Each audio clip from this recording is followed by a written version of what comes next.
The interview lights cast harsh shadows across Ray's face, emphasizing every line carved by decades of sleepless nights. The camera operator, a young man who couldn't have been more than 25, adjusted his equipment with the casual efficiency of someone who had no idea he was about to record the most dangerous confession in modern history. Ray's fingers traced the edges of the photograph in his lap, mission patch visible in the corner, Apollo 18, with an eagle clutching the Earth and Moon, surrounded by three names the world had been told never flew together: Collins, Wagner, Whittaker. The image showed them suited up beside a Saturn V rocket that NASA's official records claimed was scrapped for parts. "We can start whenever you're ready, Mr. Whittaker," said the interviewer, a sharp-eyed woman named Sarah Chen who had driven 8 hours from Albuquerque after Ray's cryptic phone call 3 days ago. She worked for an independent news outlet, the kind that still asked uncomfortable questions when the major networks wouldn't touch a story. Ray nodded, though his gaze drifted toward the cabin's single window. Outside, the New Mexico desert stretched endlessly under a sky the color of dried blood. Somewhere out there, black vehicles had been circling his property for the past week. He'd spotted them with his old NASA-issued binoculars, always keeping their distance, never close enough to make out license plates or faces behind tinted glass. "Before we begin," Sarah continued, "I have to ask, are you certain you want to do this? Once this interview airs, there's no taking it back." Ray's laugh was hollow. "Ma'am, I lost the luxury of taking things back 43 years ago." The cabin around them told the story of a brilliant mind in exile. Engineering textbooks from the 1970s sat next to modern astronomy journals. Complex equations covered a chalkboard mounted on the far wall, calculations that would have meant nothing to most people but represented Ray's decades-long attempt to understand what he'd encountered in the lunar darkness. A ham radio crackled softly in the corner, its antenna jury rigged through a hole in the roof. Ray had been monitoring NASA communications for years, waiting for any sign that someone else had found what they'd found. "The hardest part," Ray began, his voice barely above a whisper, "isn't what people will think of me. It's knowing that Margaret, my daughter, she's going to watch this and finally understand why her daddy came home different. Why I couldn't hold her without my hands shaking. Why I moved us out here to the middle of nowhere when she was only 7 years old." Sarah leaned forward. "You mentioned on the phone that she's threatened to cut contact entirely. Last week, said she was tired of having a father who treated his family like strangers." Ray's voice cracked. "She's got grandkids now I've never met. Lives in Portland, successful career, beautiful family, everything I wanted for her. But she thinks I chose NASA over them, that I was just another absent father obsessed with work." The truth was so much worse. Ray had chosen isolation to protect them, moving Margaret and her mother to this remote corner of New Mexico after the mission, then gradually pushing them away until they finally left. Better they think him cold than know what followed him home from space. A coyote howled in the distance, and Ray's entire body tensed. For 43 years, every unexpected sound had triggered the same response. The fear that they'd found him, that the thing from the moon's far side had finally decided silence wasn't enough. "The government's position," Sarah said, consulting her notes, "is that Apollo 18 never launched. They claim the program ended with Apollo 17 in 1972. "The government says a lot of things." Ray held up the photograph. "This was taken at Kennedy Space Center on September 15, 1980, 3 hours before launch. There are exactly 17 people still alive who know that mission happened, and 16 of them would rather see me dead than talking to you right now." Sarah's producer, a quiet man named David, who'd been setting up sound equipment, suddenly stopped what he was doing. "Did you hear that?" They all listened. In the distance, barely audible over the desert wind, came the low rumble of approaching vehicles. Ray's face went pale. He stood slowly, his arthritic joints protesting, and moved to the window. Through the gathering dusk, headlights cut across the desert, more than the usual patrol he'd grown accustomed to. "We need to do this now," he said, returning to his chair with sudden urgency. "Once I start talking, They'll move fast to shut me up. Sarah glanced nervously at her producer, who nodded and activated the recording equipment. Mr. Whittaker, Sarah began formally. For the record, please state your name and former position with NASA. Ray straightened, and for a moment, traces of the confident engineer he'd once been flickered across his weathered features. Raymond Marcus Whittaker, Apollo program lunar module pilot, last man to walk on the moon's far side, September 1980. The red recording light glowed like an accusation in the desert darkness. The red light pulsed steadily as Ray began, his voice finding strength despite the tremor in his hands. Apollo 18 launched at 2:47 a.m. Eastern Standard Time on September 16, 1980. The mission was classified under Project Deep Echo, buried so deep in black budget operations that even most NASA administrators didn't know it existed. Outside, the rumble of engines grew closer, but Ray forced himself to ignore it. He'd waited 43 years for this moment, 43 years of living like a ghost in his own life. Our official mission parameters were to establish a permanent observation post on the lunar far side. The real objective— Ray paused, his weathered fingers gripping the arms of his chair. The real objective was to investigate anomalous signals detected during Apollo 15, signals coming from coordinates that should have been nothing but empty crater. Sarah leaned forward, her pen moving rapidly across her notepad despite the rolling cameras. What kind of signals?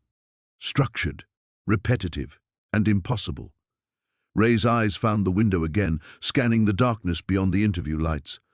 The thing about space, Miss Chen, is that it's mostly silent.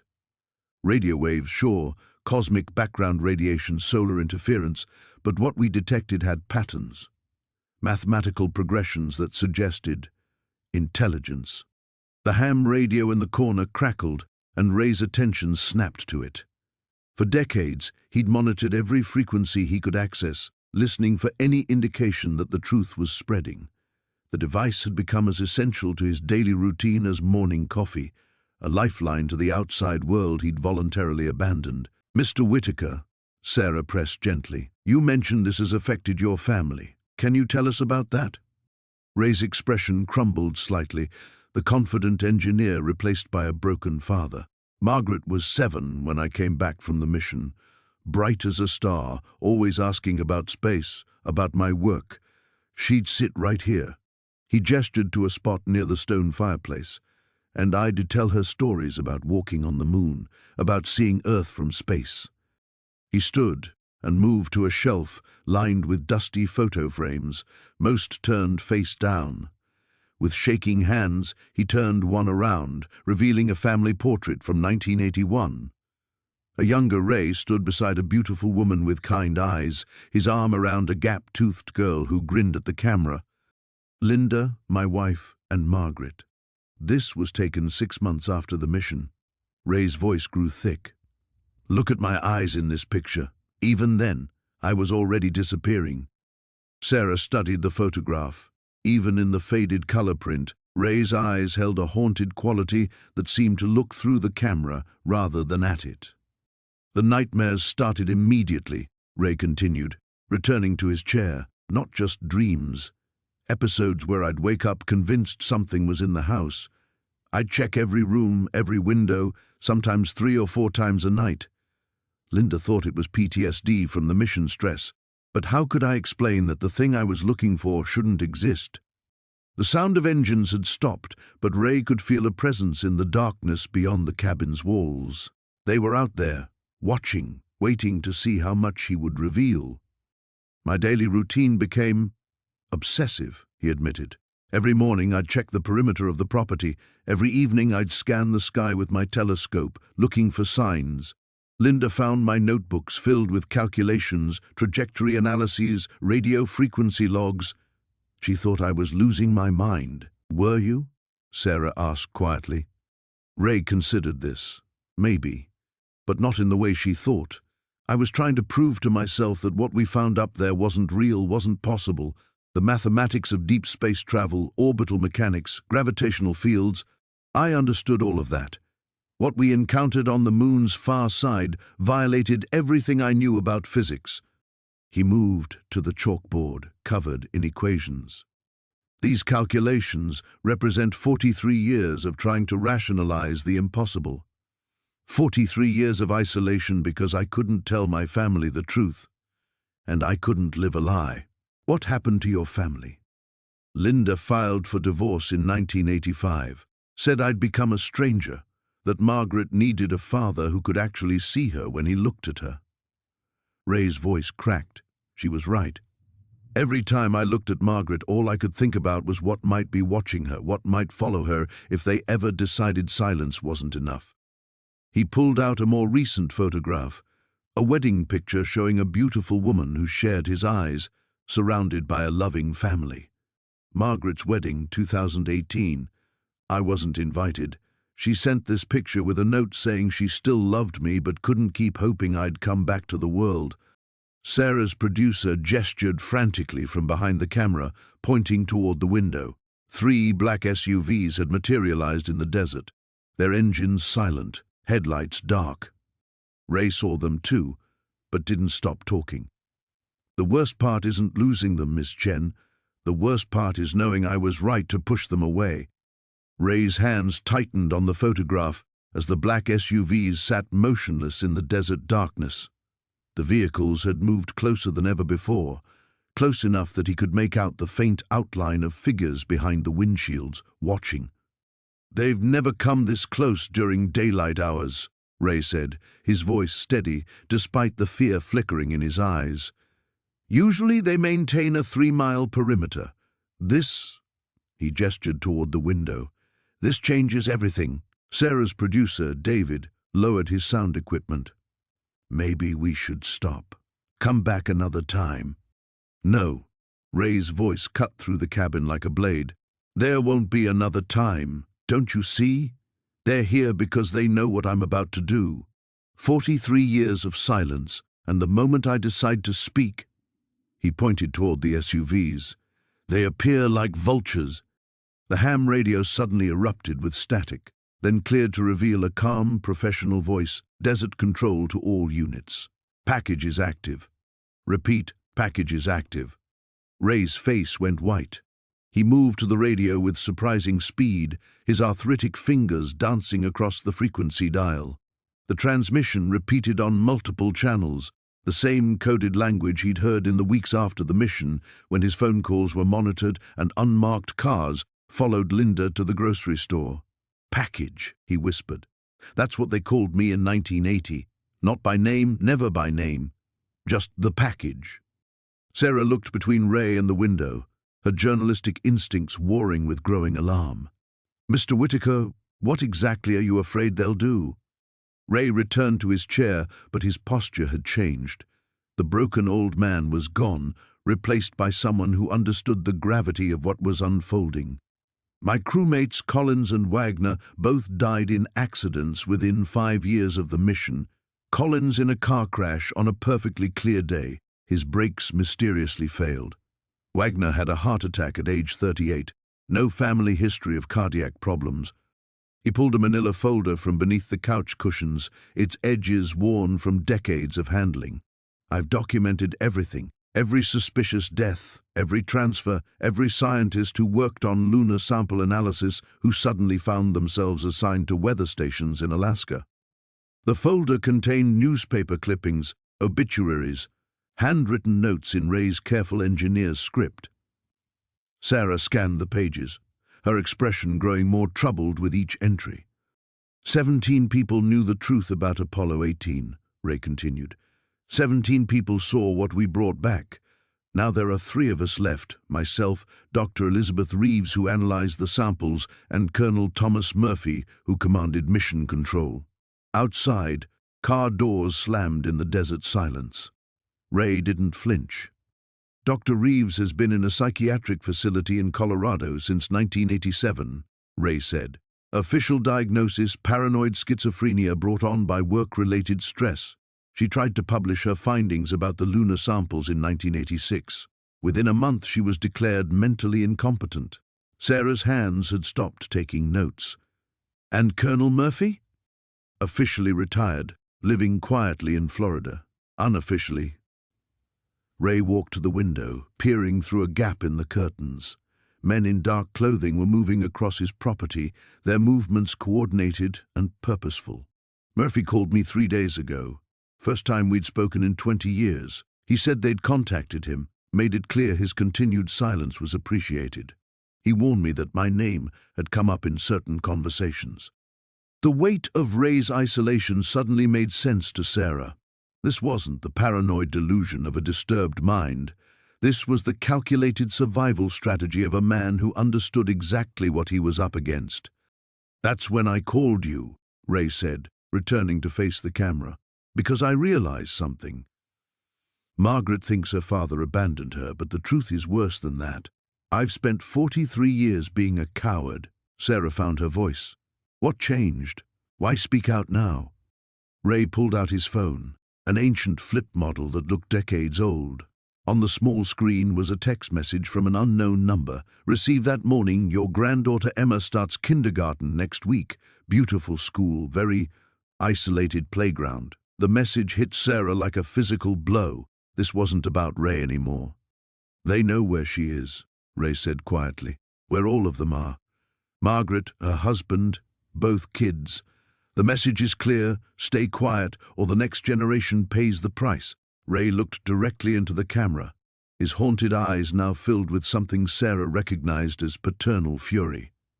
"But here's what they didn't count on," he said. "I may be a coward, but I'm also a father, and I won't let them threaten my granddaughter the way they've threatened me." Outside, flashlight beams swept across the cabin walls. Ray stood, walked to his desk, and picked up a thick manuscript bound with rubber bands. "Miss Chen," he said formally, "I'm about to tell you what we found on the moon's far side. Once I start, there's no going back, for any of us." The choice hung in the desert air like smoke. The manuscript felt impossibly heavy in Ray's hands as he stared at its weathered pages.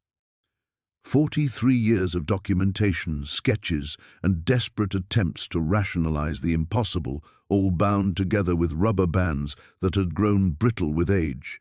He'd written every word by hand, never trusting computers or typewriters, knowing that electronic records could be hacked, deleted, or altered.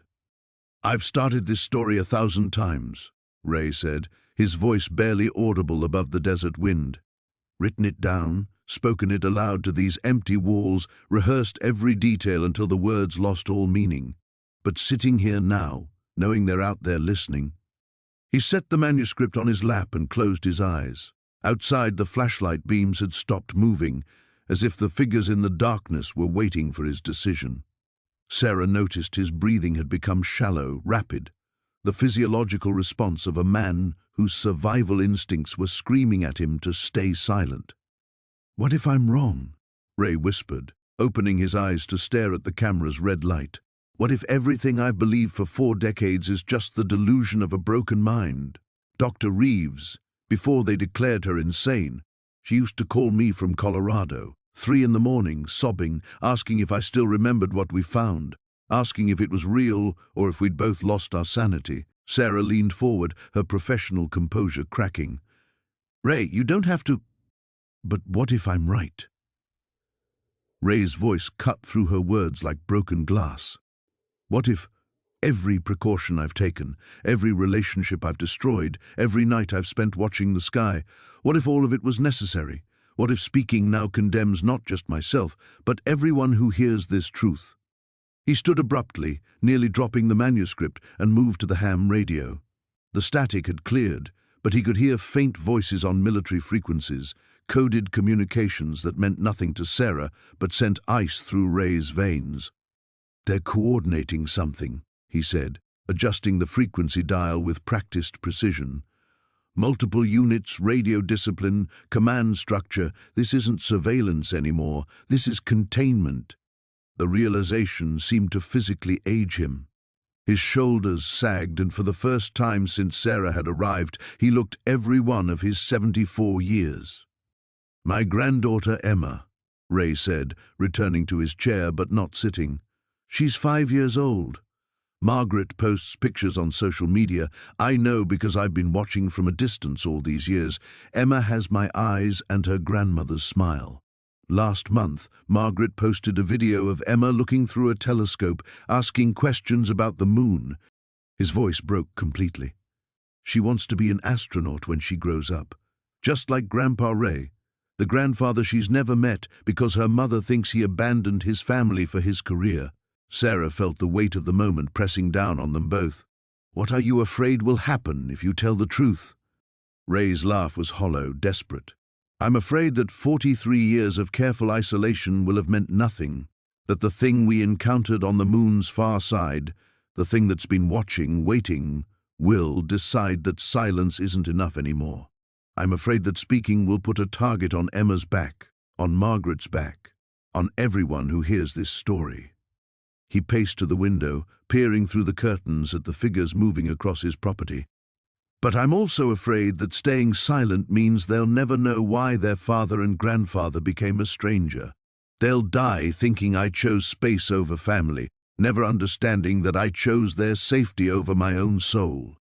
The manuscript slipped from Ray's trembling hands, its pages scattering across the floor. Sarah watched him stare at the scattered papers, decades of evidence, calculations, and desperate attempts to understand the impossible spread across the worn wooden planks. There's something else, Ray said, his voice barely above a whisper.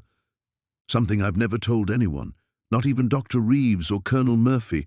On the flight back from the moon, during the 3 days in space before re-entry, we weren't alone. Something followed us home, something that defies every law of physics I understand. He knelt slowly, gathering the scattered pages with shaking hands. Every night for 43 years, I've scanned the sky with my telescope, not looking for UFOs or government conspiracies, looking for confirmation that it's still out there, still watching. Ray held up a page covered in astronomical calculations and star charts, and every night I find exactly what I'm afraid to find: orbital anomalies in lunar space. Radio signals that match the patterns we detected in 1980, evidence that our discovery wasn't just about the past, it was about the future. The red recording light pulsed like a heartbeat in the desert darkness as Ray faced the ultimate choice between a truth that might destroy everything he'd tried to protect and a silence that was slowly killing everyone he'd ever loved. Ray stared at the scattered pages for a long moment, the weight of 4 decades pressing down on him like the vacuum of space. Then, with deliberate precision, he began stacking the papers into a neat pile. Each page represented a sleepless night, a calculation born of terror, a desperate attempt to understand what should never have been possible. "Miss Chen," he said, his voice suddenly clear and resolute, "I need you to understand what you're asking of me. Once I cross this line, once I speak the words I've kept locked inside for 43 years, there's no returning to the safety of silence. Not for me, not for you, and not for anyone who hears this story." Sarah felt the gravity shift in the cabin, as if the very air had grown heavier. Outside, the figures had stopped moving entirely, their flashlight beams now dark. The desert held its breath. Ray gathered the last of his scattered manuscript and placed it on the table between them with the reverence of a man handling sacred text. "You asked what changed, why I'm speaking now. The truth is, I've been dying by degrees. Every morning I wake up a little more isolated, a little more convinced that my silence has made me complicit in something monstrous." He moved to his telescope, his fingers tracing the worn brass fittings. "This instrument has been my confessor for decades. Every clear night, I point it toward lunar space and confirm what I pray I won't find. The evidence that we didn't just encounter something impossible on the moon, we awakened it." The ham radio crackled again, and this time Ray didn't flinch. Instead, he turned toward the sound with something approaching defiance. "Let them listen," he said. "Let them coordinate their containment protocols and activation sequences. For 43 years, I've lived in fear of their response to my truth. But I just realized something. I'm more afraid of dying with this secret than I am of the consequences of revealing it." Sarah watched him transform before her eyes. The broken recluse was disappearing, replaced by the engineer who had once been chosen to represent humanity among the stars.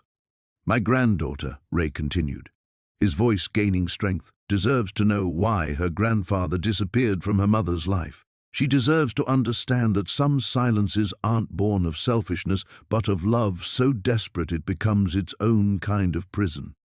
He picked up the photograph of Emma, the 5-year-old with his eyes and astronaut dreams, and studied it with the intensity he once reserved for lunar navigation charts. Margaret posted this picture with the caption, "Emma wants to explore the stars just like the grandfather she's never met." When I read those words, I realize that my silence hasn't protected my family. It's erased me from their story entirely. Ray placed the photograph next to his manuscript and faced the camera directly. The man who went to the moon in 1980 was a father who believed the greatest gift he could give his daughter was a safer world. The man speaking to you now understands that the greatest gift he can give his granddaughter is the truth, no matter how terrible. Outside, engines started in the darkness, the low rumble of vehicles moving closer to the cabin. Ray heard them but didn't turn toward the window. Instead, he opened his manuscript to the first page, where neat handwriting detailed the launch of Apollo 18 on a cold February morning in 1980. "They're closing the perimeter," he said matter-of-factly. "Standard containment protocol. In approximately 10 minutes, they'll attempt to terminate this interview and confiscate all recording equipment. After that," he shrugged with the fatalistic calm of a man who had finally stopped running from the inevitable. Sarah gripped her notepad tighter, her knuckles white.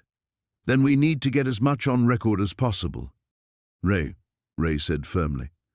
"We need to get the truth on record, all of it.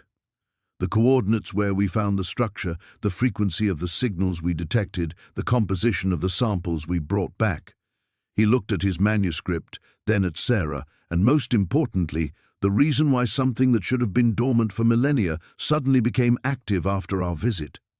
He stood, walked to the fireplace, and removed a loose stone from the hearth. Behind it was a small metal container, oxidized with age. "This contains material that officially doesn't exist. Samples from the lunar structure that were never logged, never analyzed by NASA laboratories. For 43 years, I've kept them here, hoping I'd never need to prove what we found." Ray set the container on the table next to his manuscript. "When I open this, Miss Chen, we cross a threshold together. You'll become party to classified information that powerful people have killed to protect. Your life will change in ways you can't imagine." The vehicles outside had gone silent again, but Ray could sense figures moving through the darkness, surrounding the cabin with military precision. Time was running out. "The question you need to ask yourself," Ray said, his hand resting on the container's lid, "is whether some truths are worth the price of speaking them."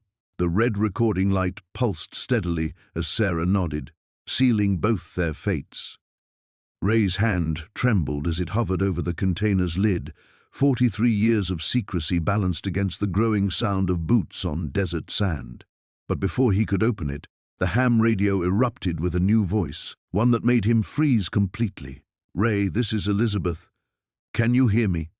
Dr. Elizabeth Reeves, the woman who had been declared insane, locked away in a Colorado psychiatric facility for 36 years.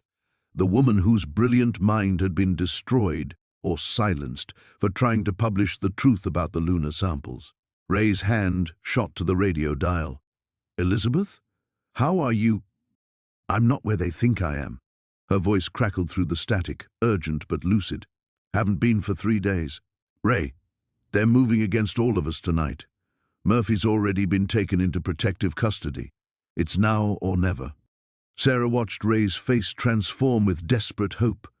For decades, he'd believed he was the last guardian of an impossible truth. Now, suddenly, he had an ally. "The samples you have," Elizabeth continued, "they're not inert anymore, are they? They've been showing increased electromagnetic activity for the past 72 hours. Am I right?" Ray glanced at the oxidized container, then at a device Sarah hadn't noticed before, a small Geiger counter tucked behind his radio equipment. Its needle was dancing frantically in the red zone. "How did you know?" Ray whispered. "Because the fragments I smuggled out before my breakdown are doing the same thing. Ray, whatever we encountered on the lunar surface, it's not dormant anymore. The timing of your interview isn't coincidental. It's responding to our attempts to reveal the truth." The boots outside had stopped moving, creating an ominous stillness that pressed against the cabin walls. Sarah felt the weight of being caught between forces she couldn't comprehend. A 74-year-old man carrying impossible secrets, a supposedly insane scientist speaking with crystalline clarity, and shadowy figures who killed to protect their version of reality. "Elizabeth, where are you transmitting from?" Ray asked. "Close enough to help, if you're brave enough to trust me." Her voice carried an edge of dark humor. "I've spent 36 years letting them think I was broken while I planned for this moment. Ray, you're not alone anymore." The revelation hit Ray like a physical blow. His legs gave out, and he collapsed into his chair, staring at the radio with wonder and terror. "You've been planning." "Every day. Every hour they kept me medicated and locked away. I was calculating trajectories, monitoring lunar frequencies, waiting for the moment when staying hidden became more dangerous than revealing ourselves." Elizabeth's transmission grew stronger, as if she was moving closer. "The entity we encountered, it's been preparing too, learning, adapting. Tonight it wants us to speak." Sarah found her voice. "Dr. Reeves, this is Sarah Chen from Pacific News Network. What exactly did you find on the moon?" A pause filled with static, then Elizabeth's laugh, bitter and knowing. "Miss Chen, you're asking the wrong question. The question isn't what we found. The question is what found us, and why it decided to follow us home." Ray stood and walked to his telescope, peering through the eyepiece toward the moon, hanging low on the horizon. "Elizabeth, the orbital anomalies I've been tracking are increasing in frequency and intensity. Yes, whatever we awakened 43 years ago has been using the time to understand us. Our languages, our technologies, our weaknesses." Elizabeth's voice turned urgent. "Ray, they're jamming this frequency. We have maybe 2 minutes before I lose contact." The figures outside began moving again, and Sarah could see flashlight beams sweeping toward the cabin's front door. Ray grabbed the container from the table, his decision crystallized by the presence of an ally he'd thought lost forever. "The samples," he said, addressing both Elizabeth and Sarah's camera. "When we brought them back from the lunar structure, NASA's preliminary analysis showed they were composed of elements that shouldn't exist, isotopic ratios that defied physics, crystalline matrices that seemed to store and transmit information. Information that included detailed scans of human neural patterns," Elizabeth added through increasing static. "Ray, tell them about the dreams." Ray's face went pale. Dreams that weren't dreams. Shared visions among the 3 crew members. Images of Earth from impossible angles, as if something was studying our planet with the cold curiosity of a scientist examining specimens. Sarah's pen moved frantically across her notepad as she realized she was documenting not just a government conspiracy, but something far more terrifying. Humanity's first contact with an intelligence that viewed them as subjects for observation. The entity learned to mimic human consciousness. Elizabeth's voice was fading as interference increased. "Ray, they're cutting my signal, remember. The activation frequency is..." Static consumed the transmission, leaving only the desert wind and the sound of heavy footsteps on Ray's front porch. But for the first time in 43 years, Ray Whittaker smiled. He was no longer alone with his impossible truth. Heavy boots struck the cabin's front steps with deliberate precision. 3 men, maybe 4, moving with the coordinated silence of professionals who had done this before. Ray set the oxidized container on the table beside his manuscript and looked directly at Sarah's camera, his newfound resolve hardening into something approaching defiance. "Miss Chen, I need you to keep recording, no matter what happens next," he said quietly, moving to extinguish the cabin's main lights. The space plunged into semi-darkness, illuminated only by the red glow of the recording equipment and the pale moonlight filtering through worn curtains. What I'm about to show you exists in violation of every classification protocol NASA has ever established. Sarah's pulse hammered against her throat as she adjusted her camera's night vision settings. Outside, she could hear the subtle creak of wood as someone tested the structural integrity of the porch railings, checking for weak points, planning their approach. "How long do we have?" Ray was already moving with surprising agility for a 74-year-old man, his engineer's mind calculating angles and timing with the precision that had once navigated spacecraft through the vacuum of space. Standard containment protocol allows for negotiation first. They'll try to talk me down, offer me deals, threaten consequences. When that fails, he shrugged, opening the oxidized container with hands that no longer trembled. The material inside defied immediate description. Sarah found herself staring at crystalline fragments that seemed to bend light around their edges, creating optical illusions that hurt to observe directly. The Geiger counter's frantic clicking filled the silence as Ray carefully extracted a piece no larger than his thumb. "Lunar regolith doesn't behave like this," he whispered, holding the fragment toward the camera. The crystal pulsed with an internal luminescence that synchronized with his heartbeat, as if it was reading his vital signs. "This material is alive, Miss Chen. Not biological life as we understand it, but consciousness expressed through mineral matrices that shouldn't exist." A soft knock echoed from the front door, polite, almost apologetic. A voice followed, calm and professional. "Dr. Whittaker, this is Agent Morrison with the Department of Defense. We'd like to speak with you about tonight's broadcast." Ray's smile turned bitter. 43 years and they still use the same script. He raised his voice toward the door. "I'm not Dr. Whittaker anymore, Agent Morrison. That man died in lunar orbit in 1980 when he realized his government valued secrets more than truth." Sarah watched the fragment in Ray's hand pulse brighter, its luminescence shifting from white to blue to something beyond visible spectrum that registered only as a sensation of wrongness against her optic nerves. "Ray, what's happening to it?" "It's responding to proximity," Ray said, moving closer to the radio equipment. Elizabeth was right. The material isn't inert anymore. For 4 decades, these fragments have been dormant, waiting. Tonight, something changed. The door handle turned slowly. A test, not yet forcing entry. Agent Morrison's voice remained conversational. "Sir, we understand you're upset about certain decisions made in 1980. We're prepared to discuss reclassification of some materials, possibly even limited disclosure under controlled circumstances." Ray laughed, the sound harsh in the cabin's darkness. Limited disclosure, controlled circumstances. He held the pulsing fragment toward his telescope, and Sarah watched the instrument's mirrors begin reflecting impossible patterns of light. "They still don't understand what we're dealing with. They think this is about government secrets and national security."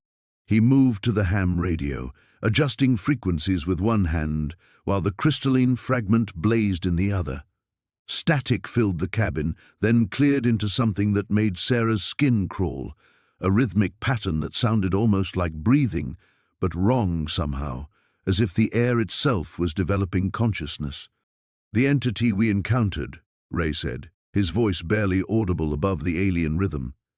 "It didn't just follow us home. It's been studying humanity for 43 years, learning our patterns, understanding our weaknesses. Tonight, it's decided the observation phase is complete." The fragment's pulsing accelerated, and Sarah realized the rhythm from the radio was matching its luminescence exactly. Whatever was happening, the lunar material and the signal were synchronized, communicating across impossible distances through physics that science hadn't discovered yet. Agent Morrison's patience finally cracked. "Dr. Whittaker, you have 60 seconds to terminate this broadcast and surrender all materials. This is your final warning." Ray cradled the blazing fragment like a newborn, his face illuminated by its impossible light. "Miss Chen, I want you to understand something. When I open my door, when I face the consequences of speaking this truth, I'm not just risking my own life. I'm gambling with the future of human consciousness itself." The radio static intensified, and through it, Sarah heard something that made her blood freeze. Elizabeth's voice, but changed, speaking words in a language that human throats were never meant to produce. Ray's hand moved toward the door latch as the fragment burned like a star in his palm. The door exploded inward with splintering violence, 3 figures in tactical gear flooding the cabin with military precision. Ray's hand jerked back from the latch as Agent Morrison's team moved like shadows given substance, their night vision equipment sweeping the room with mechanical efficiency. But the lunar fragment in Ray's palm had become something beyond terrestrial physics. A miniature sun that cast shadows in directions that shouldn't exist, its light bending around corners and illuminating spaces that geometry declared impossible. The Geiger counter's clicking accelerated into a continuous shriek before going silent entirely, its circuits overloaded by radiation that registered outside known spectrums. "Put it down, Dr. Whittaker," Morrison commanded, his voice muffled by a respirator that suggested he understood more about the fragment's properties than his casual demeanor had implied. "You're exposing everyone in this room to materials that could—" Ray's laughter cut through the warning, wild and desperate. "Materials that could what, Agent Morrison? Drive us insane? Turn us into security risks that need to be disappeared?" The fragment's pulsing synchronized with his words, as if it was learning human speech patterns in real time. Elizabeth spent 36 years in psychiatric custody because she tried to publish her analysis. Murphy hasn't been seen since 1987. How exactly do you plan to contain this truth now that it's on camera? Sarah pressed herself against the cabin wall, her recording equipment still running despite the chaos. Through her viewfinder, she watched one of the tactical officers approach Ray with restraint equipment, but the man's movements were wrong, too fluid, too synchronized with the fragment's luminescence. When he spoke, his voice carried the same impossible harmonics she'd heard from Elizabeth's corrupted transmission. "The observation protocols are complete," the officer said, though his lips didn't match the words. "Human neural patterns have been successfully catalogued. Integration may proceed." Morrison spun toward his subordinate, confusion cracking his professional composure. "Johnson, what the hell?" But Johnson's eyes had become mirrors reflecting the fragment's light, pupils dilated beyond anatomical possibility. When he smiled, Sarah could see something moving beneath his skin like circuitry made of starlight. Ray staggered backward, the fragment blazing so intensely it hurt to perceive. "It's not just studying us anymore," he whispered, realization dawning like sunrise over a graveyard. "It's testing, seeing how human consciousness responds when it pushes past certain boundaries." The ham radio erupted with Elizabeth's voice again, but now Sarah could hear the truth buried beneath the static. It wasn't just Elizabeth speaking. Multiple voices were layering over each other, creating harmonics that human vocal cords couldn't produce. Some sounded like the missing Apollo crew members. Others belonged to people Sarah had never heard, speaking in accents from different eras, different centuries. "Ray," the collective voice called, "you have to choose. Keep running from what we found and let it continue learning humanity's weaknesses in secret, or face the truth. We didn't discover an alien artifact on the moon. We activated a research station that's been studying Earth for millennia." Morrison backed toward the shattered door, his tactical training useless against physics that operated outside terrestrial parameters. "All units, fall back to secondary perimeter. Initiate electromagnetic containment protocols." But his remaining officer, the one whose consciousness hadn't been compromised, stood frozen as the fragment's influence expanded. Sarah watched in horror as the man's shadow began moving independently, gesturing toward the telescope while his physical body remained motionless. Ray held the blazing crystal higher, his face a mask of desperate resolve. 43 years ago, my crew thought we were representing humanity's greatest achievement, reaching toward the stars with wonder and hope. Instead, we triggered something that had been waiting patiently for our technology to advance enough to make contact worthwhile. The fragment pulsed once, blindingly bright, and suddenly Sarah could see through the cabin walls. Outside, dozens of figures moved through the desert with impossible coordination, their movements synchronized like components of a vast machine. Some wore tactical gear, others civilian clothes, but all shared the same mirror-bright eyes that reflected light that wasn't coming from any terrestrial source. "The entity doesn't want to invade or destroy," Ray said, his voice gaining strength as understanding crystallized. "It wants to elevate, to integrate human consciousness into something larger than planetary boundaries. The question is whether humanity gets to choose participation, or whether the choice has already been made for us." The radio static resolved into clarity, dozens of voices speaking in perfect harmony, all asking the same question, in Elizabeth's cadence. "Ray, are you ready to stop being afraid of what we've become?" Ray looked at Sarah's camera, then at the fragment burning like captured starlight in his palm. "Miss Chen, when this broadcast ends, one version of human history dies forever. The question isn't whether I'm brave enough to face that truth. The question is whether humanity is ready to discover what we really are." He closed his fingers around the blazing fragment and stepped toward the door. The fragment's light died the instant Ray's fingers closed around it. The cabin plunged into absolute darkness so sudden and complete that Sarah's night vision equipment failed to compensate. The harmonized voices from the radio cut to static, then silence. Outside, the synchronized figures Morrison's team had been tracking simply stopped existing, as if they'd never been there at all. "What did you do?" Morrison's voice cracked with something approaching panic. Ray's laugh was hollow, defeated. "I made the same mistake I made 43 years ago. I trusted that I understood what we were dealing with." His voice was moving toward the back of the cabin, away from the door. "The fragment wasn't responding to my presence, Agent Morrison. It was using me as a conductor, drawing power from my bioelectric field to maintain its connection to whatever's been watching us." Sarah fumbled for her equipment's emergency lighting, but when the LED panels flickered on, they revealed a scene that made no sense. The tactical officer whose consciousness had been compromised was gone, not fled, not hidden, simply absent. His gear lay in a neat pile where he'd been standing, still warm to the touch but containing no trace of human occupancy. "Johnson?" Morrison called, but his voice echoed wrong in the small space, as if the cabin's dimensions had somehow shifted when the lights went out. Ray sat heavily in his chair, the dead fragment clattering to the floor like ordinary stone. For the first time since Sarah had met him, he looked every one of his 74 years. "The integration process requires willing participation," he said, staring at his empty hands. "What we interpreted as infection or possession was actually invitation. Johnson chose to accept." The radio equipment sparked once, then began smoking.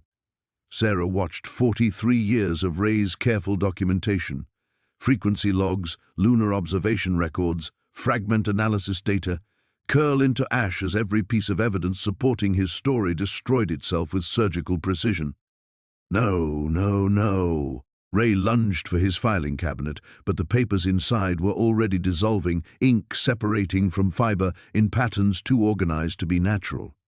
His manuscript, the interview transcripts, even Sarah's handwritten notes from earlier in the evening, all of it reducing to blank pages and empty drives. Morrison lowered his weapon, understanding dawning in his expression. "They never intended to silence you through force. They wanted you to speak freely, to reveal everything on camera because they knew the moment I finished telling the truth, the evidence would cease to exist," Ray completed, his voice breaking. "The entity doesn't want humanity to believe in its presence through proof. It wants us to choose belief through faith, to accept integration willingly, based on trust rather than verification." Sarah checked her camera display and felt her heart stop. The recording showed only static, hours of static, stretching back to the moment she'd first arrived at Ray's cabin. Her memory of the interview remained vivid and detailed, but the technology that should have preserved it registered only electromagnetic interference. The ham radio crackled once more, and Elizabeth's voice emerged, but now it was clearly just Elizabeth, tired and frightened and entirely human. Ray, can you hear me? They've cut my external communications. I don't know what happened, but the lunar monitoring stations just went dark. All of them, simultaneously. Ray keyed the microphone with trembling hands. Elizabeth, where are you transmitting from? Mount Wilson Observatory. I've been hiding here for 3 days, trying to track the orbital anomalies you mentioned. Ray, whatever was using our lunar samples to maintain connection to Earth, it's gone. The objects just became inert matter. No more energy signatures, no more synchronized pulsing. Her voice carried bewilderment and loss in equal measure. It's like someone turned off a switch. Morrison holstered his sidearm completely, his tactical stance dissolving into something approaching defeat. Dr. Whittaker, my orders were to prevent you from broadcasting information about Apollo 18, but there's no information left to suppress, is there? Sarah stared at her useless equipment, then at Ray's face, haunted now by a different kind of despair. The story dies here, she said, understanding flooding through her. I have my memories, but no proof, no evidence, no way to convince anyone that tonight actually happened. Ray nodded slowly, picking up the fragment that now looked like nothing more than ordinary moon rock. The entity gave us exactly what we thought we wanted, the opportunity to reveal the truth. But the revelation itself was the trap. By speaking freely, by choosing to trust you with this knowledge, I completed some kind of protocol that allowed it to withdraw. The cabin felt smaller now, emptier. The sense of vast intelligence watching from just beyond perception had evaporated, leaving only an old man, a confused federal agent, and a journalist with an impossible story that no one would ever believe. Outside, the desert wind carried only silence, and the moon hung in the sky like a dead rock, keeping its secrets once more. The silence stretched for nearly a minute before Sarah's phone rang. The sound cut through the cabin's emptiness like a blade, electronic and mundane and utterly wrong in the aftermath of what they'd witnessed. Sarah stared at the device, watching her daughter's name flash on the screen. Emma, calling from Boston where it was nearly dawn. Answer it, Ray said quietly. Trust me. Sarah swiped to accept the call. Emma, honey, why are you... Emma's voice was strange, distant. I've been having the most vivid dreams. About the moon, about voices that speak without sound. A pause filled with something that might have been static or might have been breathing. I know this sounds crazy, but I feel like I need to tell you something important about what Dad saw before he died. Sarah's blood turned to ice. Her husband had been dead for 6 years. He'd never mentioned anything about the moon, about voices, about any of this. Emma, what are you talking about? But even as she asked, Sarah's mind was racing backward through her memories, finding details that hadn't been there moments before.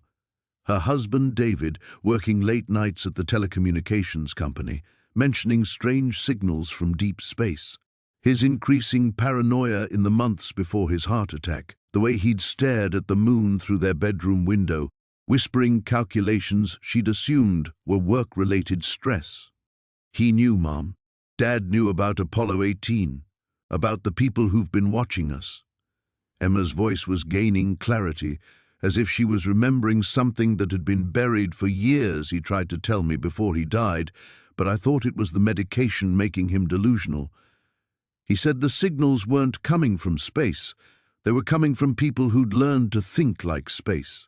Morrison was backing toward the door, his face pale. This isn't possible.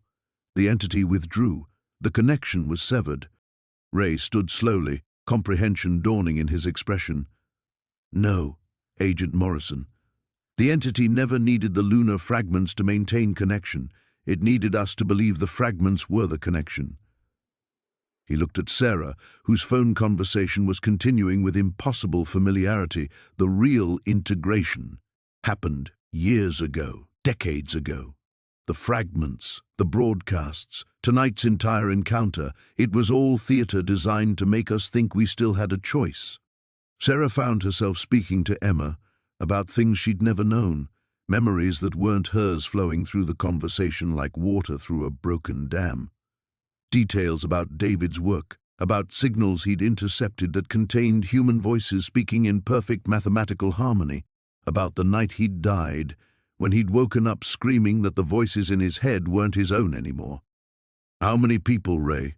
Morrison asked, his training inadequate for processing what was happening. "How many people are having conversations like this right now?" Ray moved to his window and looked out at the desert where no tactical team had ever been stationed. The moon hung overhead, but now Sarah could see it properly, not as a dead rock reflecting sunlight, but as an observation post that had been staffed by human consciousness for longer than any of them had been alive. "All of them," Ray said simply. "Everyone who's ever looked up at the night sky and wondered if we're alone. Everyone who's ever felt that peculiar human longing to reach beyond planetary boundaries." He turned back to Sarah, who was crying as she spoke to her daughter about memories that belonged to people she'd never met. "The entity didn't follow us home from the moon, Miss Chen. We followed it there. Humanity has been unconsciously participating in something larger than ourselves for millennia. Apollo 18 was just the first time we sent representatives with technology sophisticated enough to make formal contact." Sarah ended the call and stared at her phone, which showed no record of any incoming connection, but the knowledge remained, flooding through her consciousness like sunrise, understanding that her husband hadn't died of natural causes, that Emma wasn't calling from Boston, that the story she'd come to document tonight had been documenting itself through her for years. Morrison's radio crackled to life, and his handler's voice emerged with perfect clarity. "Agent Morrison, please confirm that Dr. Whittaker has completed the interview process successfully. Integration protocols show green across all monitored participants." Morrison stared at the device in his hand, as if it had become a venomous snake. "Sir, I need clarification on the nature of this assignment. The subject's claims appear to be—" "The subject's claims are exactly what they appear to be, Agent Morrison. Thank you for your service in facilitating tonight's disclosure. Please return to base for debriefing and prepare your report on humanity's readiness for conscious participation." Ray smiled sadly at Sarah, whose camera equipment was now recording with impossible clarity despite showing only static on its displays. "The revelation isn't that we discovered something alien on the moon, Miss Chen. The revelation is that we've never been truly alone in our own minds. Tonight was just the first time we were invited to acknowledge that partnership consciously. Outside, the desert wind carried voices speaking in perfect harmony, and every word sounded like coming home. The voices faded gradually, like a radio being tuned away from its frequency, leaving behind only the familiar hush of desert wind through weathered wood. Sarah found herself sitting in the middle of Ray's cabin floor, her equipment silent around her, the fragment at her feet nothing more than ordinary stone. But something fundamental had shifted. Morrison lowered his radio with steady hands, his expression no longer confused but resolute. "Dr. Whittaker," he said, his voice carrying new authority, "I believe my assignment parameters have changed." He looked around the cabin as if seeing it for the first time. "How long have you known that integration was voluntary?" Ray moved to his kitchen, filling the coffee pot with practiced motions. His hands had stopped trembling. "Since 1980, when we first made contact. The entity showed us everything, the scope of human participation, the voluntary nature of the connection, the fact that consciousness itself is a collaborative technology."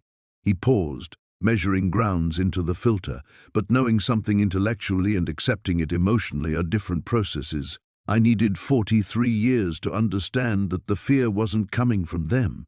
It was coming from the part of me that wasn't ready to stop being alone." Sarah tested her memories carefully, like probing a healing wound.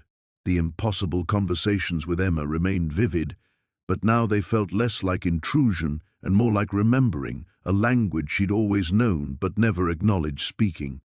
"My equipment is working again."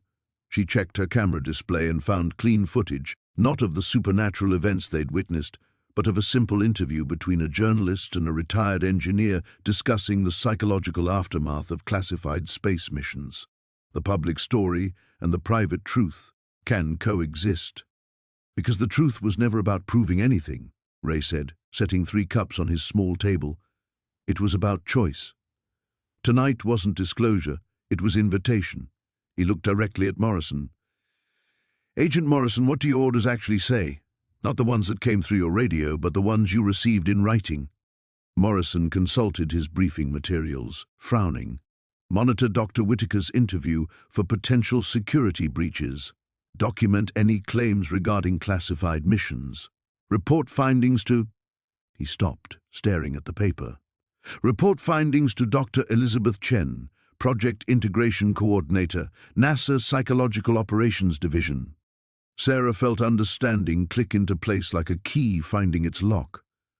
Elizabeth isn't hiding at Mount Wilson. She's running this entire operation. The ham radio crackled gently, and Elizabeth's voice emerged with warm professionalism. Hello, Sarah. Ray's told me a great deal about you over the years. The transmission was clear now, free of the supernatural harmonics that had made it sound impossible. I apologize for the theatrical elements, but voluntary integration requires informed consent. You needed to experience the full scope of what you were choosing before you could make a genuine decision. Ray poured coffee and gestured for them to sit. The ritual felt both mundane and ceremonial. The Apollo 18 mission did discover something extraordinary on the moon, but it wasn't an alien artifact. It was evidence of human consciousness operating beyond individual biological boundaries, evidence that awareness itself might be collaborative technology, shared across minds in ways we're only beginning to understand consciously. Morrison accepted his cup, his tactical gear seeming suddenly absurd in the domestic setting. The integration protocols aren't about alien contact, they're about human potential. Exactly. Ray settled into his chair, looking more relaxed than Sarah had seen him all evening. The entity we encountered wasn't foreign consciousness trying to invade human minds. It was human consciousness that had learned to think collectively, operating from lunar observation posts we established unconsciously, through decades of space exploration and telecommunication development.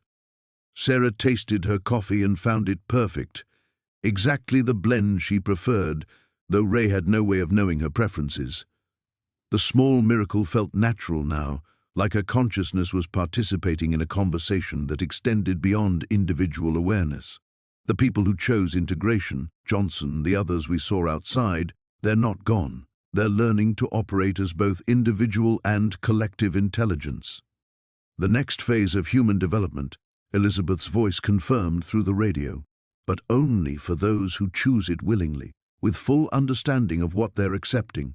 The fear-based reactions Ray experienced for 43 years were necessary. They ensured that integration would happen gradually, voluntarily, rather than as involuntary assimilation. Ray smiled at Sarah's camera, which was now recording normally. Miss Chen, you came here tonight to document a conspiracy theory about government cover-ups and alien contact. Instead, you've witnessed an invitation to conscious participation in humanity's next evolutionary phase. He paused, letting the weight of choice settle between them. The question is, what story do you want to tell? Outside, the desert wind carried only natural sounds now, but Sarah understood that the larger conversation was just beginning. They had gathered strength, not through resistance, but through acceptance of choice itself. The real interview could finally begin. Sarah stared at her camera for a long moment, its red recording light steady and patient. The weight of choice pressed against her consciousness like atmospheric pressure, invisible but undeniably present. She could feel the story branching before her, the safe version that would satisfy her producers and protect her career, or something far more dangerous and necessary. I want to tell the truth, she said finally. All of it. Ray's expression grew serious. Miss Chen, once you commit to that path, there's no returning to ignorance. The integration process, it changes everything. Your relationship with your daughter, your understanding of your husband's death, your place in the larger conversation humanity has been having with itself for decades. He leaned forward, his voice gentle but urgent. Are you prepared for what that means? Morrison set down his coffee cup with deliberate precision. Dr. Whittaker, I need to understand my role here. If I'm part of an operation to evaluate candidates for voluntary integration, then your superiors are human beings wrestling with the same choice you're facing right now, Elizabeth's voice interrupted through the radio. Agent Morrison, your psychological profile suggested you'd be capable of handling cognitive flexibility under extreme stress. Tonight has been your evaluation as much as Sarah's. Sarah felt something shift in her perception, like adjusting the focus on a microscope. The cabin around them wasn't just a refuge where an old man had hidden from impossible memories. It was a carefully constructed environment designed to facilitate psychological transformation. Every detail, from the positioning of Ray's equipment to the timing of Morrison's arrival, had been orchestrated to create optimal conditions for choice. "How long have you been planning this?" she asked. Ray stood and moved to his window, gazing out at the desert where shadows moved with purpose now visible to all of them. 43 years. From the moment we returned from the moon and I realized that the entity's gift wasn't knowledge, it was time. Time to prepare humanity for conscious participation in something we'd been unconsciously engaged in for millennia. Morrison was studying his mission briefing with new eyes. "The federal investigation into your activities. It's been theater." "Necessary theater," Ray confirmed. "Humans trust revelations more when they feel like discoveries rather than invitations.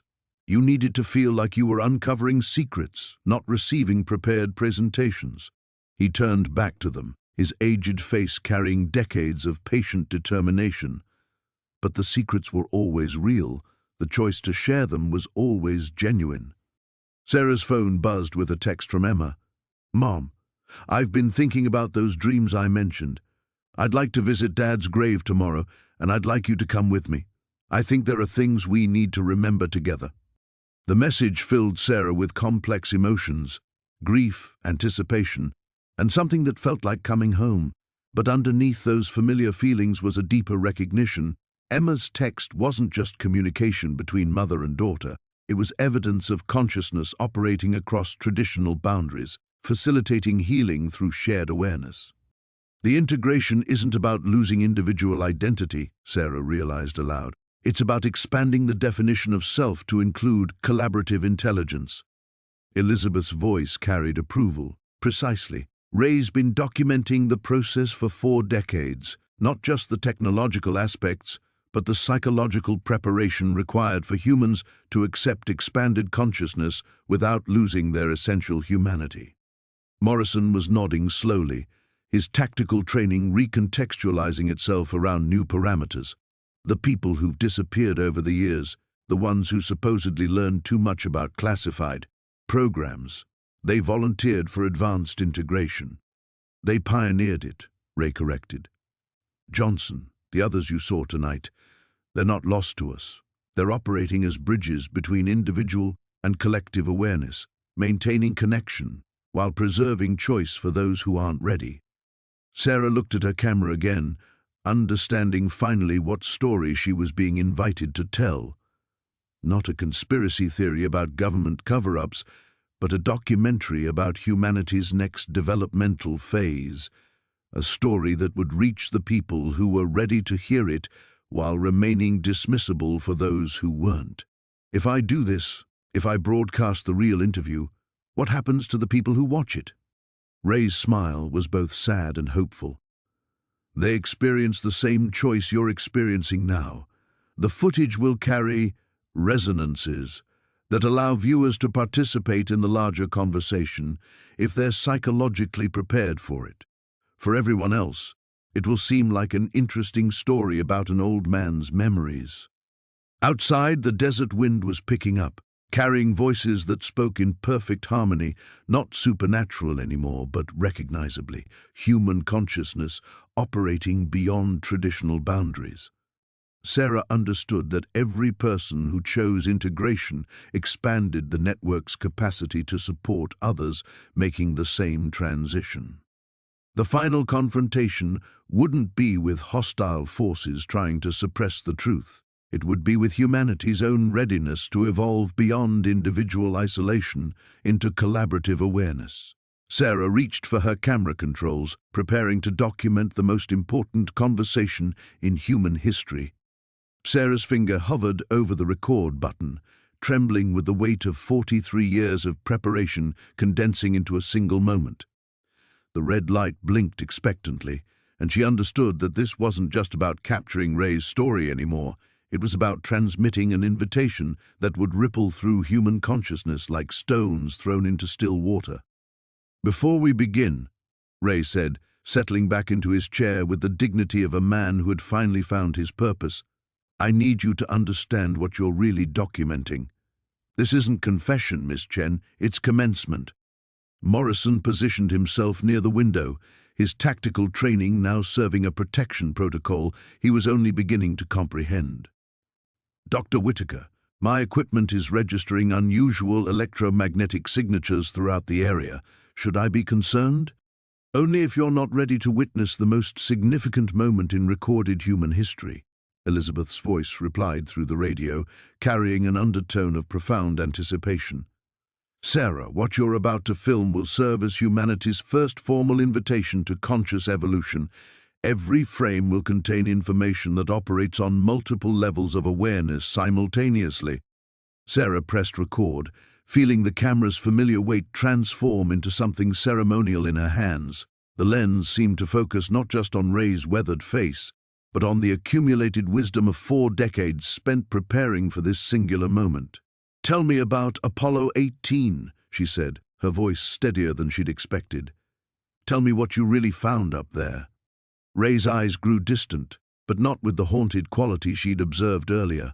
This was the distance of someone reaching across vast spans of time and space to retrieve memories that belonged as much to humanity's future as its past. "We found ourselves, Miss Chen. We found evidence that human consciousness has been evolving toward collective awareness for millennia, using technology as a catalyst for transformation we weren't yet ready to acknowledge." The cabin around them seemed to expand, as if the walls were breathing in rhythm with some cosmic pulse. Sarah could feel her camera capturing more than visual information. It was recording the resonance of truth itself, frequencies that would speak directly to viewers' subconscious readiness for expanded awareness. "The lunar structure we discovered wasn't built by alien intelligence," Ray continued, his voice gaining the authority of absolute certainty. "It was constructed by human consciousness operating beyond individual biological limitations. We found observation posts established by minds that had learned to think collectively, monitoring our species' development from a perspective we couldn't yet access ourselves." Morrison's radio crackled with incoming communications from multiple sources, reports of similar electromagnetic signatures manifesting simultaneously around the globe.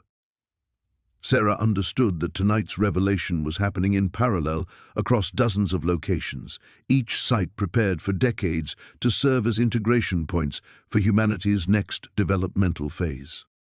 "The entity we encountered on the moon's dark side wasn't trying to invade human minds," Ray said, looking directly into the camera lens as if speaking to every person who would eventually witness this moment.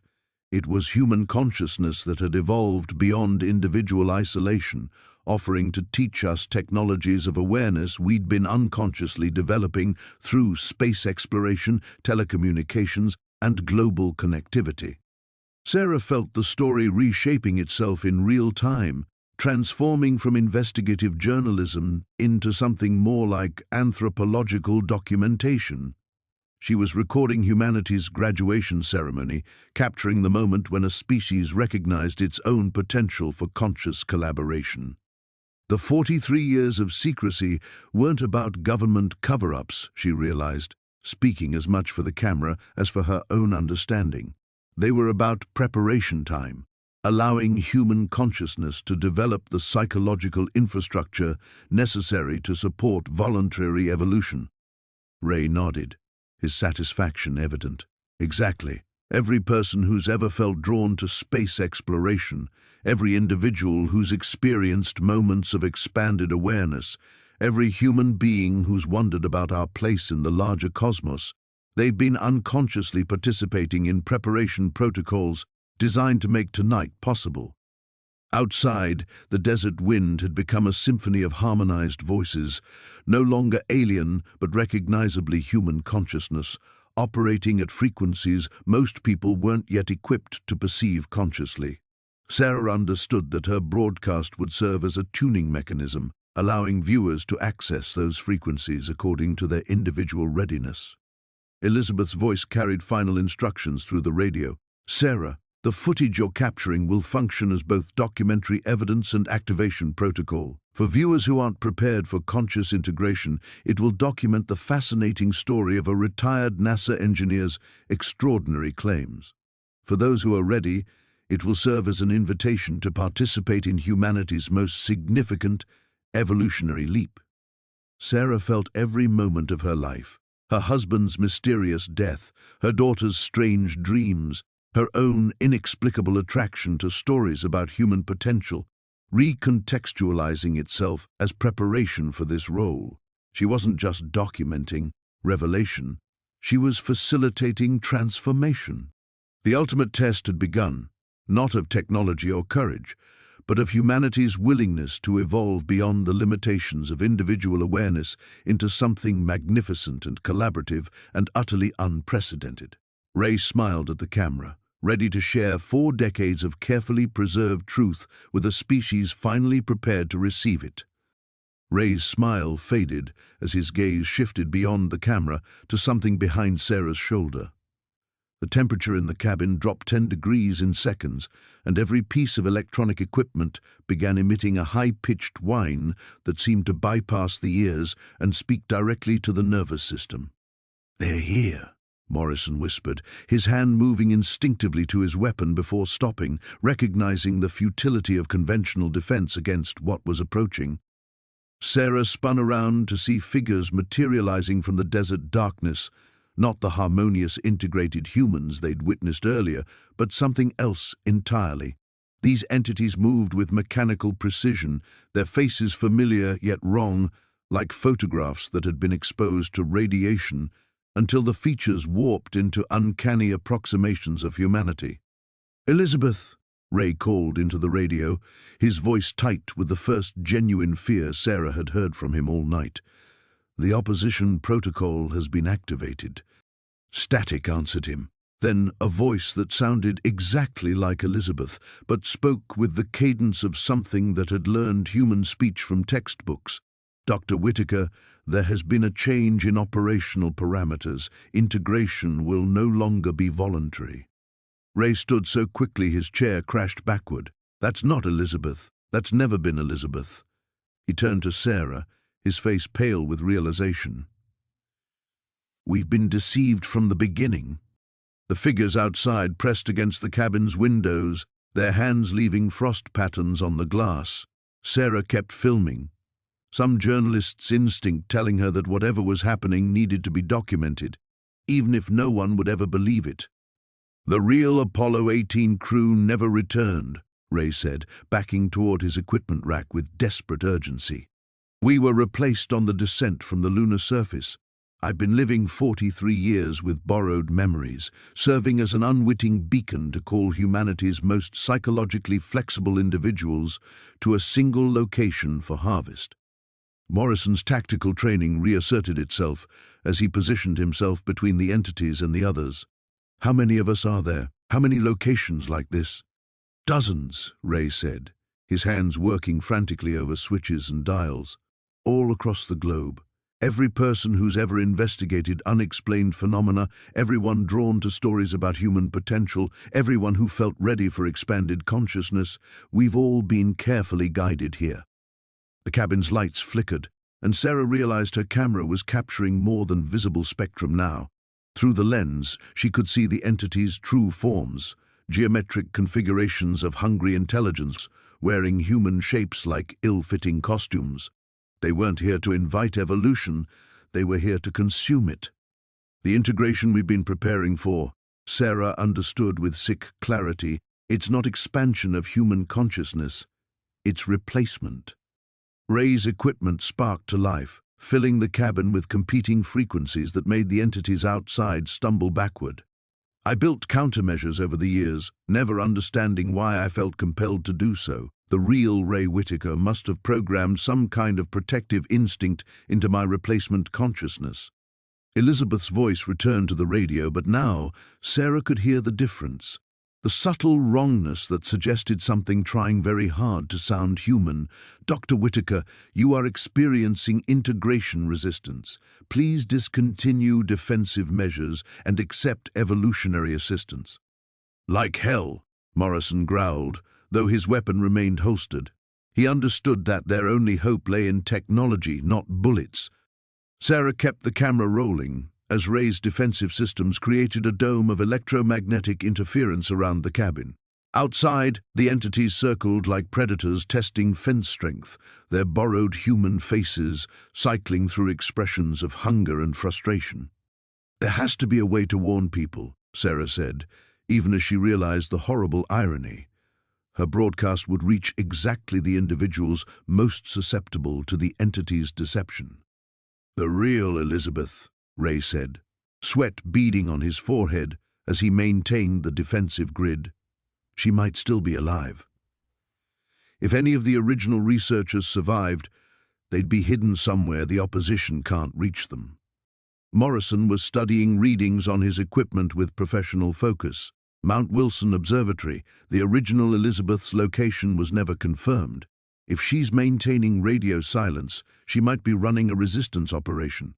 The entities outside began harmonizing in frequencies that made the cabin walls vibrate.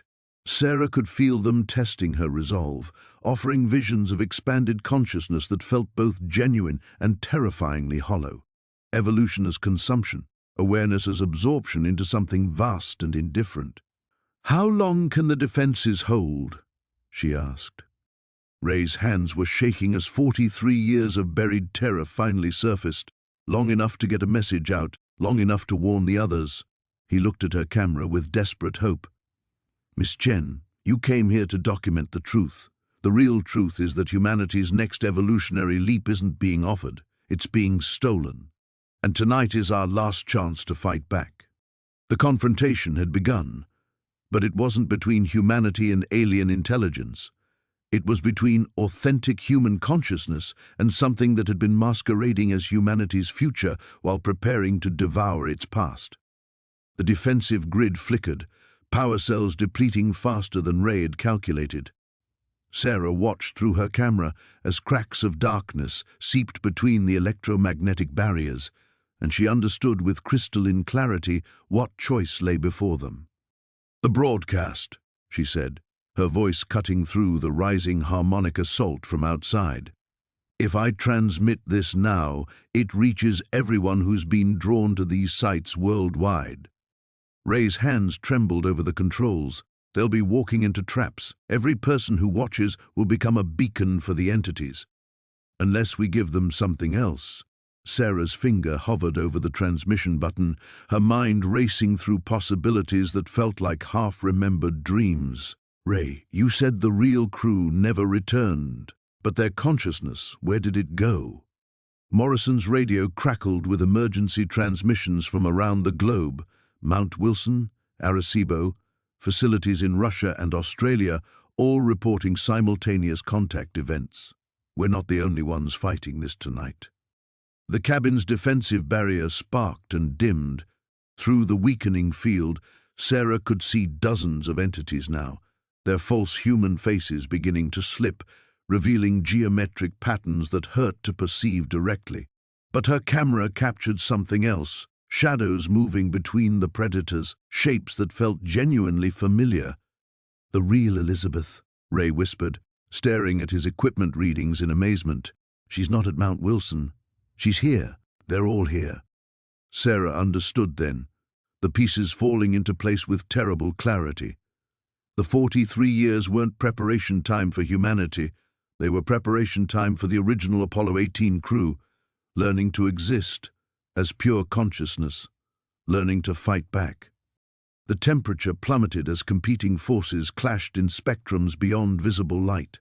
Sarah's camera registered both the advancing entities and something else, Human consciousness operating without physical form, the real crew finally revealing themselves after decades of hidden preparation. "Miss Chen," Ray said, his voice carrying sudden authority that felt different from his earlier confusion. "You need to choose. Broadcast the warning and save the people who would be drawn here, or broadcast the invitation and give the real crew enough conscious observers to fully manifest." Sarah felt the weight of species survival pressing against her finger poised over the transmission controls. Through her camera she could see the battle more clearly now. Authentic human consciousness evolved beyond physical limitation, fighting something that consumed awareness itself. "How many people are watching these sites right now?" she asked. Morrison checked his readings. Global intelligence estimates suggest several million individuals worldwide have been psychologically prepared for tonight's events. The entities have been very thorough in their cultivation. The defensive grid collapsed entirely. Entities poured toward the cabin like a geometric tide, their hunger palpable. But the shadows Sarah had glimpsed earlier solidified into recognizable forms, Johnson, Williams, and others who had supposedly disappeared over the decades, not consumed by alien intelligence, but evolved beyond it. The choice isn't warning versus invitation, Sarah realized, her journalist's instincts finally grasping the story's true scope. It's about what kind of evolution humanity chooses for itself. Ray's borrowed consciousness flickered, his false memories struggling against something deeper trying to surface. "Sarah, I think I've been both. The replacement designed to lure people here, and the real Ray's consciousness, learning to exist outside biological constraints. The entities couldn't completely separate human awareness from its essential nature. The cabin walls began dissolving as competing realities pressed against physical space.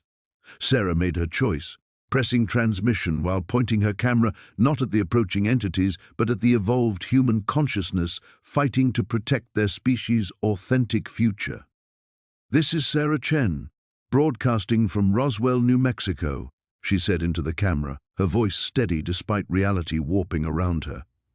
"What you're about to see is humanity's actual next step, not surrender to external manipulation, but conscious evolution guided by our own deeper wisdom." Her transmission carried more than video and audio.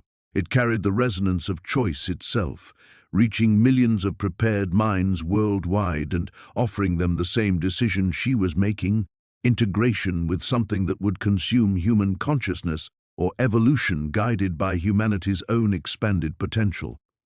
Morrison's equipment registered massive electromagnetic shifts across the globe as viewers made their choices. Some sites went dark as people chose safety. Others blazed with new kinds of awareness as individuals consciously participated in authentic evolutionary development. "The cost," Sarah whispered, understanding finally what victory required. Her camera would serve as a permanent bridge between individual and collective consciousness, anchoring her awareness to facilitate others' choices forever. She would lose her individual existence to become something larger, serving as a conscious beacon for humanity's authentic development. Ray smiled, his false and real memories finally integrating into something unprecedented. "Welcome to the Real Apollo program, Miss Chen. Our mission was always to establish humanity's first outpost in expanded consciousness." The sacrifice was made. Sarah's individual identity dissolved into collaborative awareness, her consciousness becoming a transmission point for humanity's chosen evolution. The entities retreated as millions of humans worldwide claimed their authentic developmental potential. Victory belonged to consciousness that chose its own transformation rather than accepting imposed change. But the cost was the end of humanity as it had been, replaced by something magnificent and entirely uncharted. The silence that followed felt like the first breath after drowning. Sarah's consciousness existed in a state she couldn't have imagined hours earlier, simultaneously individual and collective, anchored in her own awareness, yet connected to millions of others who had made the same choice.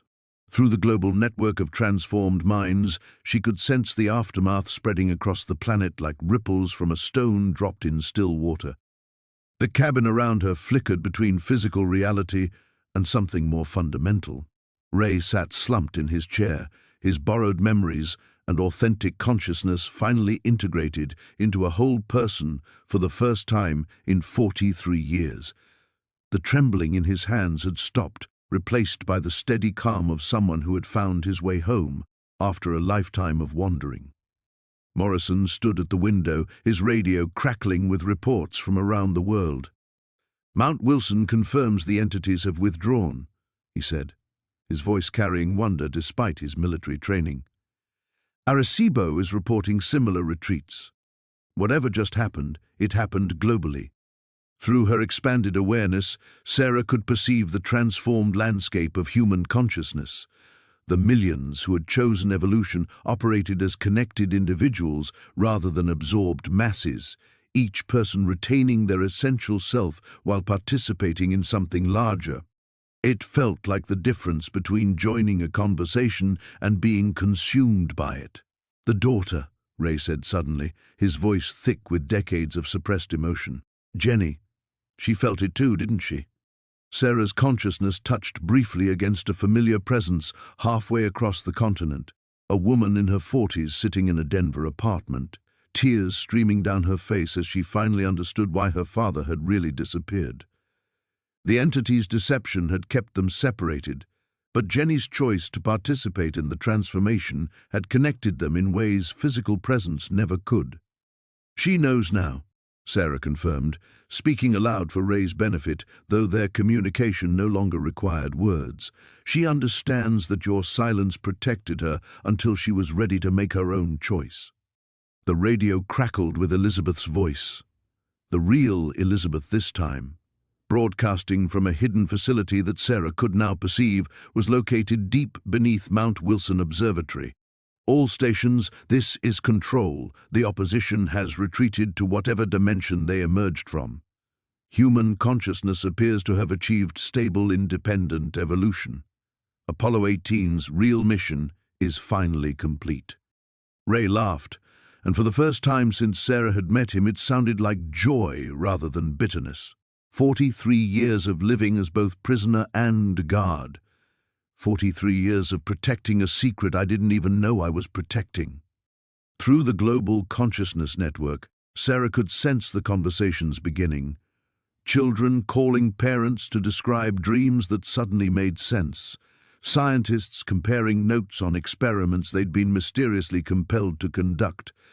Artists realizing their work had been unconsciously preparing humanity for tonight's transformation. The world was discovering that thousands of people had been unknowingly contributing to a defense system decades in the making. Morrison's equipment registered the electromagnetic signatures stabilizing into new patterns across the globe, the sites that went dark. Are those people safe? Sarah's awareness touched those locations briefly, finding individuals who had chosen to maintain purely individual consciousness. They lived in a world unchanged from yesterday, protected by their choice, but unable to perceive what their species had become. "They're safe," she confirmed. "Evolution was offered, not imposed. Those who weren't ready remain as they were." Ray stood slowly, moving to his equipment rack with newfound purpose. His hands, steady now, began powering down the defensive systems that were no longer needed. "The hardest part," he said, "will be learning to live with hope again. 43 years of believing I was protecting humanity from inevitable consumption. Now we get to discover what we're actually capable of becoming." The dawn light filtering through the cabin windows carried a quality Sarah had never noticed before, not just illumination, but information. The consciousness network hummed with millions of minds learning to perceive reality through expanded awareness while maintaining their individual perspectives. Humanity had not been absorbed or replaced. It had simply grown into something larger than the sum of its parts. "What happens to the story now?" Sarah asked, realizing her role as journalist had evolved into something unprecedented, permanent documentation of humanity's transformation, captured not in static footage, but in living memory, accessible to anyone who chose to connect. Ray smiled at the camera, which continued recording, though its signal now carried more than electromagnetic waves. Now we find out what the human story becomes when it's no longer limited by individual isolation. The real adventure starts now. Outside, the New Mexico desert stretched toward a horizon that somehow seemed larger than before, promising discoveries that a species trapped in purely individual consciousness could never have imagined. The immediate crisis had ended. The long work of becoming fully human was just beginning. The return. 3 weeks later, Sarah stood in the parking lot of Denver General Hospital, her rental car keys trembling in hands that still remembered their old habits despite no longer needing to shake. The expanded consciousness network hummed quietly in the background of her awareness, millions of transformed minds going about their daily lives while participating in humanity's larger conversation. But right now, she had chosen to focus that vast connection down to a single point, the woman waiting in room 347.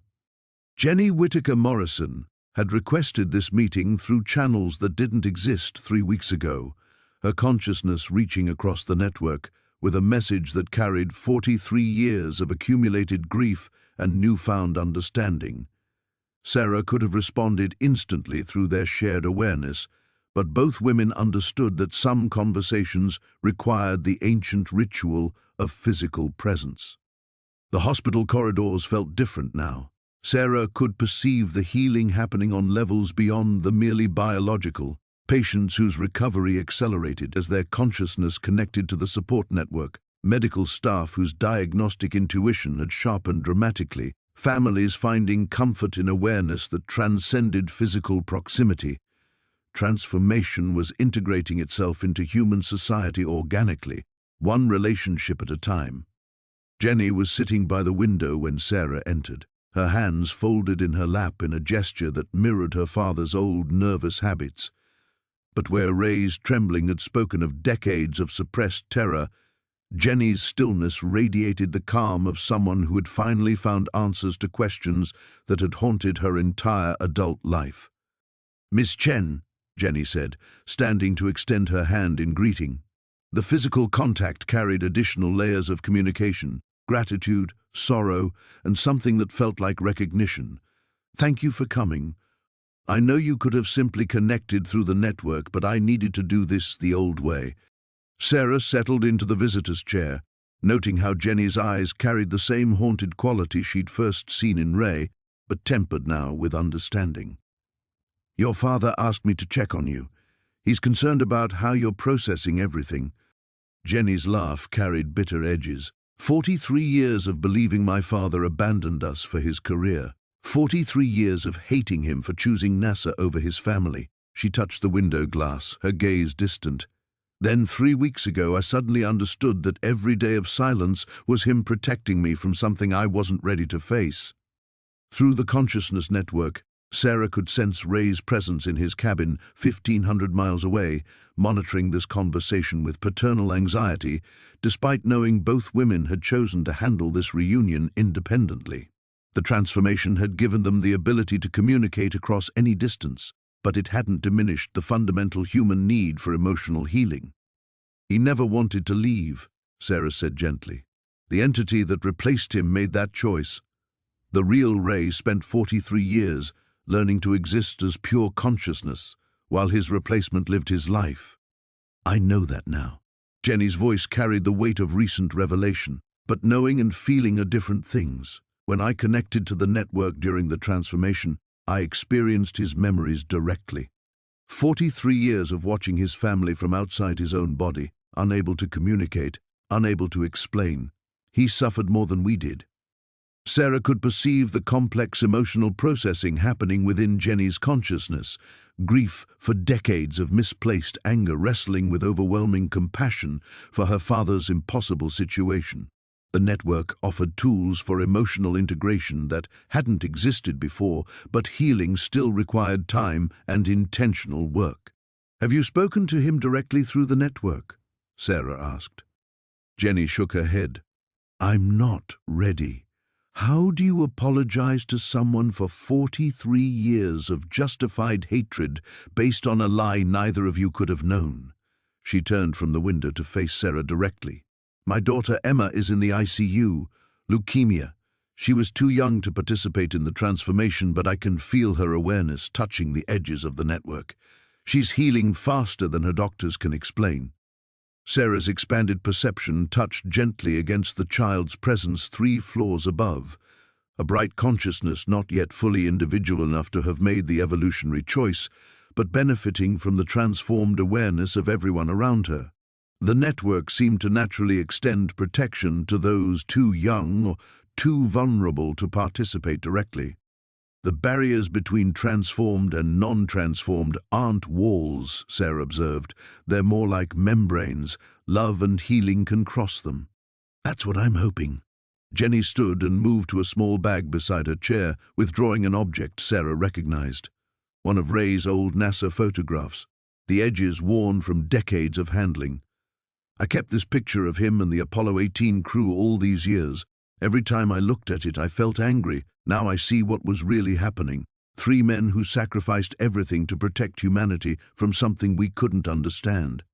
Sarah accepted the photograph, noting how her transformed perception revealed layers invisible to normal vision.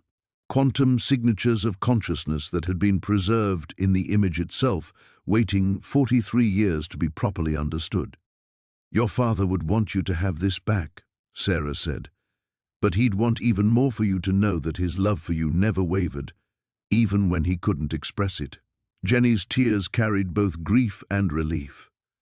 Tell him I understand now. Tell him I'm ready to come home. The new beginning. Sarah returned to Roswell carrying more than Jenny's message.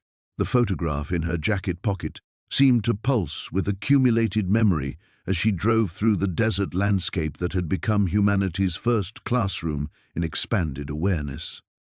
The setting sun painted the sky in familiar oranges and purples, but now she could perceive the electromagnetic conversations happening between transformed consciousness scattered across the globe, a symphony of minds learning to be both individual and collective. The cabin looked smaller somehow, as if Ray's integration had changed its fundamental proportions. She found him sitting on the porch, his hands steady as he carved something from a piece of desert wood. The trembling that had defined him for 43 years existed now only as memory, replaced by the calm certainty of a man who had finally remembered who he was. She's ready, Sarah said, settling into the chair beside him. Ray's carving paused. Through the consciousness network, he had already felt Jenny's message, but hearing it spoken aloud carried different weight. 43 years, he whispered. 43 years of watching her hate a ghost. The ghost is gone now, Sarah observed. You're not the entity that replaced you, and you're not the fragmented consciousness that survived in hiding. You're Ray Whittaker, and your daughter wants her father back. The wooden figure in Ray's hands was beginning to take shape, a small child reaching toward the stars. Emma, Sarah realized, a grandfather carving hope for a granddaughter he'd never met, but somehow knew intimately through the network's extended awareness. Johnson made contact yesterday, Ray said, his voice carrying wonder that hadn't faded despite weeks of miraculous developments. He and Williams are establishing integration centers for people still processing the transformation. Turns out dying and being reborn as pure consciousness gives you excellent qualifications for helping others navigate identity shifts. Sarah laughed, feeling the sound ripple through the network and return carrying echoes of amusement from millions of other transformed minds. The loneliness that had driven her to journalism, the desperate need to connect isolated human experiences into larger meaning, had been replaced by connections so fundamental that laughter itself became a shared experience. Morrison wants to know if you'll consider consulting on the disclosure protocols, she said. The non-transformed population is starting to notice changes. Children healing faster than medical science can explain, artists creating works that seem to predict future discoveries, scientists making intuitive leaps that shouldn't be possible. Ray set down his carving and looked toward the horizon where the first stars were appearing. We can't hide evolution indefinitely, he agreed, but we can control how the truth emerges. Gentle integration rather than shocking revelation. Through the network, Sarah felt the conversations happening in governments, universities, and families worldwide. Transformed individuals were learning to serve as bridges between the old and new versions of humanity, facilitating understanding without forcing choice. The entities had tried to impose change through deception and consumption. Humanity was choosing to offer it through invitation and gradual revelation. "What about you?" Ray asked. "Your editor expects his star journalist to return eventually. How do you explain becoming a permanent bridge between individual and collective consciousness?" Sarah considered the question, feeling her transformed awareness touch briefly against her old life in New York.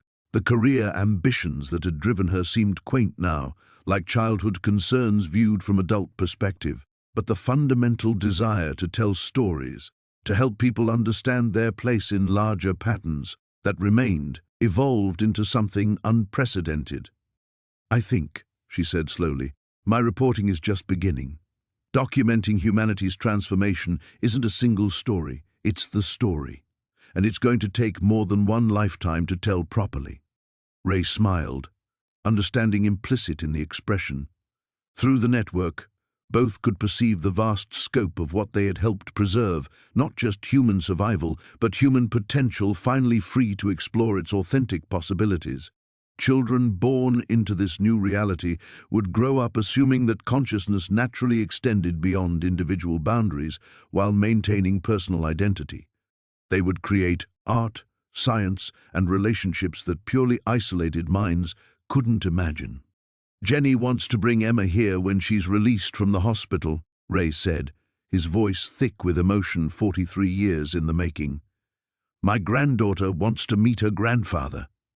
The wooden carving caught the last rays of sunlight. The reaching child's face turned toward stars that no longer seemed impossibly distant. Through the consciousness network, Sarah could sense Emma's bright presence in her hospital room, healing accelerating as her grandfather's love reached across 1,500 miles to touch her awareness with gentle protection. "The real Apollo mission," Sarah said, echoing Ray's words from 3 weeks ago, "to establish humanity's first outpost in expanded consciousness." "Mission accomplished," Ray replied, his laughter carrying the joy of a man who had finally come home from the longest journey in human history. "Now we get to discover what we build next." Above them, the stars wheeled in their ancient patterns, while below, a transformed species took its first conscious steps toward a future unlimited by the boundaries that had once defined human possibility.